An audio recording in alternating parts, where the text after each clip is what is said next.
Vinod, as always, it's a pleasure. Thank you so much for this opportunity. AI has been making a lot of waves. We have seen Web3 before this, but AI is for the long term. It's been there for a long time. Some are very excited, a lot more are not so excited and nervous. Your take on the impact and influence of AI and why we shouldn't be too worried about it? Well, AI is one of the most powerful technologies. So if you look in history, what was the last really powerful technology? When we got the steam engine or motor, electric motors or diesel engines to replace human muscle power, it essentially let us do a lot more. The average consumption of energy per human being went up dramatically. It used to be human beings could eat food and convert that energy into work, and maybe use some animals, horses or others, to do work for them. But it was limited. And what the steam engine, then the diesel engine, and the electric motor allowed muscle to be amplified and freed us of the limitation of muscle power. What AI is doing is freeing us of the limitation of human brain power. So if instead of 8 billion brains on the planet, we add 800 million brains on the planet, anything is possible. You have always been a big enthusiast of technology. My question now is about impacting socially with technology, and you have been a big proponent of that. As you said, 8 billion population, somewhere, especially in the still developing economies of Asia and Africa, how do you think we can leverage technology to empower those ecosystems?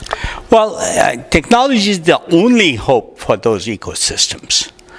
I don't think we can use development for the other 90%. Like I said, 10% of the world's population has a very rich lifestyle, and they have preferential access to all these services. I do think the real opportunity to bring the same level of richness to the life of the other 90% is technology, and only technology.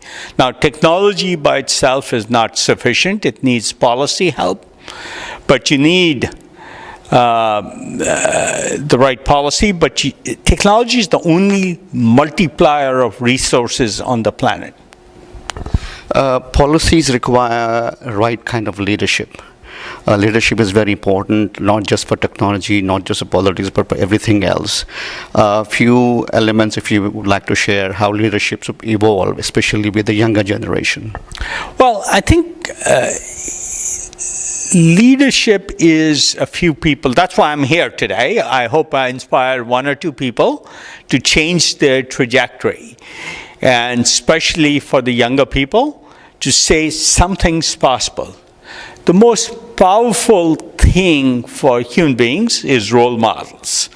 And I hope I can be, what I do is not as important as if I convince enough people, both young and old, and my definition of young is very different. I think I'm young at 69. I still work 80 hours a week. This afternoon, I hope I'm skiing in Utah this afternoon. So it's a frame of mind, and role models help. For myself, when I was 16, I read about Intel starting up with a Hungarian immigrant, Andy Grove. I read about it in a magazine in India in the late 60s. I said, I want to do that. And I cite that as that's what role models do, is give you permission to say somebody else can do it, I can do it too. So I think that's what's most important. And that's why I'm here this morning. And we are at the PanIIT conference, the 20th year of the establishment of PanIIT. Yesterday, we were at the US Capitol Hill at the reception. The House passed a resolution in recognition of Indian Americans in general, but IITians in particular, for their contributions to the US economy. You have been a role model, significant name from Indian Americans? How do you see PanIIT and the role of IITians?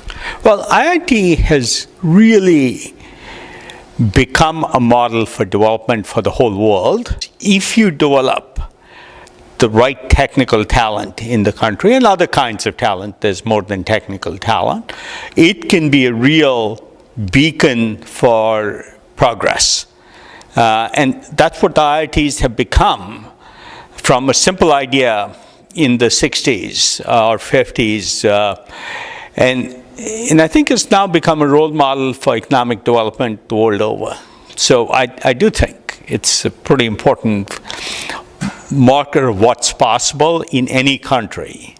Nobody imagined India back in the 60s, 70s, or 80s as the model for technical talent, and now it's widely recognized. On that note, again, thank you so much. Really appreciate your time. Thank you. It's great to be here.